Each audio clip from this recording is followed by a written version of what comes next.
Pertencente à 18ª dinastia egípcia, Akhenaton marcou o Egito Antigo por sua atuação como faraó entre 1352 a 1336 a.C., realizando diversas transformações culturais, sociais e principalmente em crenças religiosas. Nos 17 anos em que ficou no poder, o faraó impôs o culto em um Deus único, banindo a religião tradicional egípcia. O país viveu uma verdadeira guerra civil religiosa. Segundo o filho de Amenhotep III Kuntia, o faraó Akhenaton é considerado por uns como visionário, revolucionário e idealista, por outros apenas como herético. Poeta e reformador das artes, a verdade é que ele foi responsável por um dos mais importantes momentos da história do Antigo Egito. É por seu intermédio que, pela primeira vez, a história da humanidade registra a adoção de um Deus único, ou seja, o primeiro momento conhecido em que o homem adota a figura do monoteísmo. Seu deus Aton era representado fisicamente pelo disco solar. Akhenaton reinou por cerca de 17 anos, vindo a falecer de forma até agora desconhecida. Embora alguns estudiosos afirmam que sim, até agora não há qualquer dado concreto referente a uma possível descoberta de sua múmia. Com sua morte, acaba a reforma religiosa, que obteve repercussão no campo artístico e político. Eu sou Sidney Góes e você está no Placebo.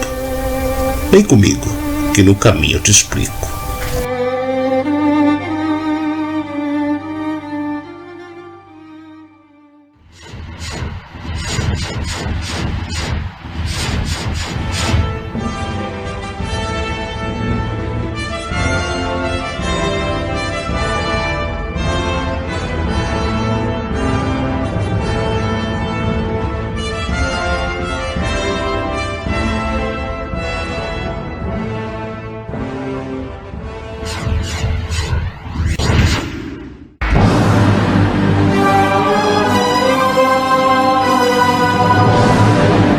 O reinado de Amenhotep IV estava no 5º ano quando tudo aconteceu. O faraó alterou o próprio nome para Akhenaton, a glória de Aton, o Deus Sol. A capital, até então Tebas, partiu de mudança para um ponto a 300 quilômetros de distância, nunca habitado, e que o todo-poderoso egípcio chamou de Akhetaton, horizonte de Aton, hoje Tel El Amarna. Aton quer dizer disco em egípcio antigo. Era como se referiam ao sol, o disco do dia. Esse era um dos aspectos de Ra, o deus do sol, que então era tido como sinônimo de Horus, deus dos céus. O faraó ordenava o abandono de um panteão de 2.000 deuses e o culto a outra forma de Ra, Amon-Ra, para se dedicar exclusivamente a Aton. E também o culto ao próprio Akhenaton, representante da divindade na terra. A forma do sol e de seus raios tomou o lugar do homem com cabeça de falcão. A novidade só foi até a morte do faraó, em 1336 a.C., mas foi o suficiente para abalar seriamente o Egito.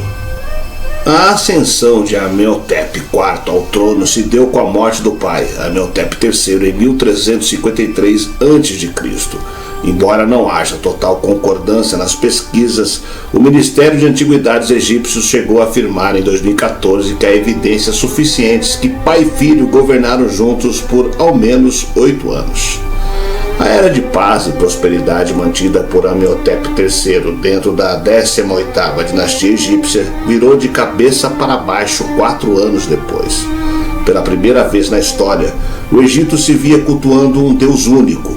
O faraó oferecia aos seus súditos a crença na adoração ao disco solar, fonte única da vida, gerador de toda a humanidade, o qual se recriava todos os dias e negava ao caos a escuridão, a morte, assim como todo o rico e tradicional panteão politeísta. A origem do panteão antropomórfico egípcio remonta à pré-história, época em que tribos locais cultuavam deuses e animais. Quando tudo mudou, o recado de Akhenaton foi apenas o seguinte: ninguém, nem mesmo a minha esposa, me fará mudar de ideia. Apesar de o faraó ter 2 mulheres, é certo que ele estaria falando da principal delas, Nefertiti. O papel de Nefertiti no novo formato religioso é considerado fundamental. Ela só passou a ser conhecida nos registros da época após seu casamento com então Amenhotep IV, quando tinha 14 anos. Imagens da rainha nas paredes dos templos, que resistiram ao tempo e estão no sítio de Amarna, não deixam a importância de Nefertiti de lado. Com o passar dos anos, a evolução do governo de seu marido, ela ganha a estatura nas representações e chega a alcançar o mesmo tamanho do faraó. Um sinal de status para a mãe das 6 filhas de Akhenaton. A arquitetura do período também demonstra um desejo de romper com o passado. Os templos, antes fechados e com pouquíssimas entradas de luz, dão lugar a uma nova capital, a locais com muito espaço ao ar livre e contato com a luz solar. Mudanças também estão claras na arte que resistiu e permanece no sítio de Amarna, com representações cheias de detalhes da vida da família real, com direito a demonstrações de carinho entre Akhenaton, Nefertiti e suas 6 filhas. A arte egípcia, antes bem mais monumental, ganhou tons mais vivos durante o reinado do faraó. Inscrições da época de Akhenaton indicam que o próprio rei instruiu seus artistas e artesãos cuidadosamente nos efeitos que ele queria alcançar. No caso do estilo de Amarna, os efeitos são tão distintos que é altamente provável que eles tenham emergido dos indícios de que o faraó via a religião egípcia de forma diferente e eram antes da mudança de nome e da capital. Ainda sob o nome de Amenhotep IV, os primeiros anos de seu governo viram templos para Aton serem erguidos na cidade de Karnak, lugar de adoração a Amon-Ra. Levou 3 anos, a partir do início da construção, em 1348 a.C., para que a nova capital ficasse pronta, rompendo de vez a relação do faraó e a do povo egípcio, como ele esperava, com os outros deuses. O carisma e a empatia de Nefertiti com a população ajudaram em parte nessa mudança, apesar da transformação ter sido combatida pelos sacerdotes. No lugar da figura com corpo humano e cabeça de falcão que representava Ra, Horus, Aton, surgiram imagens do casal real, elevando o próprio Akhenaton à posição de Deus, recebendo emanações sagradas do disco solar. O rei era o único a ter acesso ao campo divino, o que fez com que os cultos passassem a acontecer para a família do faraó, também a única a conhecer de fato o deus Aton. Se o poder antes estava concentrado nas mãos dos sacerdotes que cultuavam Amon-Ra como principal deus, as mudanças impostas por Akhenaton transferiram toda essa força para o casal real, o que não agradou em nada os sacerdotes e a nobreza, chegando enfim ao povo em geral. Afinal, era preciso dinheiro para a construção de uma cidade a partir do nada. E os recursos vieram do aumento de impostos e de preços naquilo que era consumido por todos.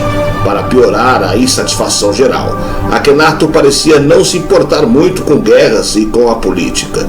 Tanto que, enquanto esteve no poder, as vitórias antes obtidas pelo exército egípcio deram lugar à perda de territórios na Ásia para os hititas, povo que governava a região da atual Turquia e que tentava uma expansão para o sul, ameaçando regiões da Síria que estavam sob a influência egípcia, o que trazia consequências como menos coleta de impostos e de ouro. As reações do faraó perante o cenário não davam sinais de retrocesso em suas decisões. No lugar disso, ele ordenou a intensificação da perseguição religiosa. Era uma ilusão pensar que, por decreto, todo culto aos outros deuses seria extinto, e mandou mensageiros a Tebas e a Mênfis para destruir qualquer menção que encontrasse a divindades que não fosse Aton, especialmente as feitas a Amon-Ra. Ao mesmo tempo, sua imagem só piorava. Como se recusava a sair da nova capital, passou a ser visto como uma figura fraca, que deixava o Egito vulnerável. Essa negligência fica especialmente clara no caso das relações exteriores do Egito. Akhenaton simplesmente deixou de dar atenção às guarnições militares egípcias e aos reis vassalos do país da Palestina e na Síria. Uma ideia melhor de qual era a situação naquele momento pode ser vista em tábuas de argila encontradas no sítio em Amarna. Uma delas, enviada pelo governante de um país vizinho aliado do faraó, pede tropas para manter os hititas sob controles. Já pedi, mas não fui respondido. Não me enviaram a ajuda de que preciso. O território acabou caindo nas mãos inimigas. Para Akhenaton, era mais importante que o exército se mantivesse nas missões de expurgo dos velhos deuses. Nada mudou até 1336 a.C., quando o faraó morreu. Ele tinha por volta de 34 anos, e embora haja especulações sobre um possível assassinato para pôr fim à situação que ele tinha provocado, tudo indica que as causas do óbito foram naturais. Na época, a média de vida local, mesmo para os mais privilegiados, era de 35 anos. Sua sucessão ainda hoje é assunto controverso. A esposa principal de Akhenaton, até o 12º ano do seu reinado, foi Nefertiti, tendo desaparecido da cena política. Nefertiti morreu por razões ainda desconhecidas, apenas 3 anos depois de assumir o poder, se é que assumiu mesmo. Foi aí que a figura do jovem Tutankhamon surgiu, aos cerca de 9 ou 10 anos, para se tornar faraó. Com a morte de Akhenaton, todo o Egito entrou no confronto entre os adeptos de Aton e os de Amon. No reinado do faraó seguinte, os adeptos de Aton moveram perseguições a todos os que se opunham a este deus. Mais tarde, nos reinados de Onenheb e seguintes, as referências a Akhenaton foram alvo de destruição e o seu culto monoteísta foi esquecido e proibido. Akhenaton recusou-se a ser sepultado no Vale dos Reis, tendo preferido ser sepultado no túmulo real de Akhenaton, o que não há provas. O seu corpo nunca foi encontrado.